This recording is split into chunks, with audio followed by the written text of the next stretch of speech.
बुलढाणा जिल्ह्यातील बीबीजवळ दिव्यांग प्रवाशाला सवलत नाकारल्याचा आरोप समोर आला आहे। ऑनलाईन कार्ड दिसत नसल्याचे कारण देत सवलत नाकारल्याने वाद निर्माण झाला असून एसटी थेट पोलीस ठाण्यात पोहोचली। बुलढाणा जिल्ह्यातील बीबी गावाजवळ एसटी बसमध्ये घडलेल्या प्रकारामुळे संताप व्यक्त होत आहे। माहुरगड बसमधून सुलतानपूर येथील शेख अहमद शेख अजमत हे प्रवास करत होते।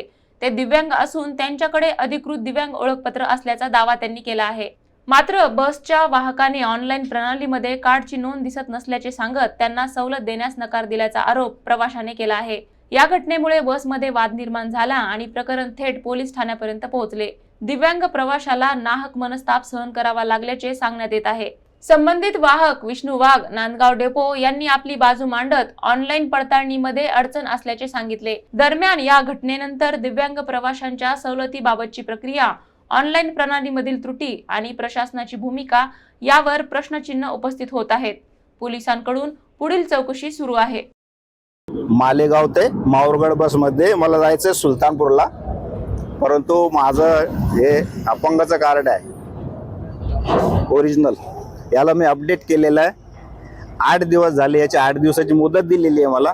त्याचं ऑनलाईन सर्टिफिकेट हे 8 दिवसासाठी माझ्याकडे ऑनलाईन त्यांनी करून दिले, पण साहेब म्हणतात कंडक्टर साहेब तुमचं बोगस आहे। आता मी बोगस माणूस आहे का?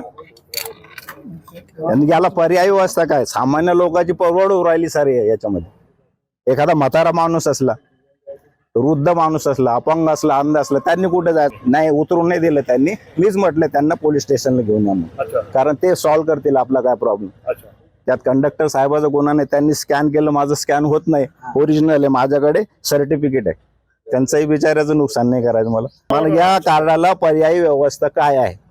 या सदर अपंगाच्या व्यक्ती संदर्भात विषय असा आहे की त्यांचं जे लॉग इन UDID कार्ड आहे ते लॉग इन झालेलं नाही आहे। आणि मी त्यांना 1 नाही 3 4 त्या ऑप्शनमध्ये त्यांना विचारलं का मला तुम्ही 4 पैकी कोणत्या ऑप्शनमध्ये मला माझ्या मोबाईलमध्ये न करता तुमच्या मोबाईलमध्ये ओपन करून दाखवा, पण ते त्या गोष्टी सुद्धा ॲक्सेप्ट करायला तयार नाही।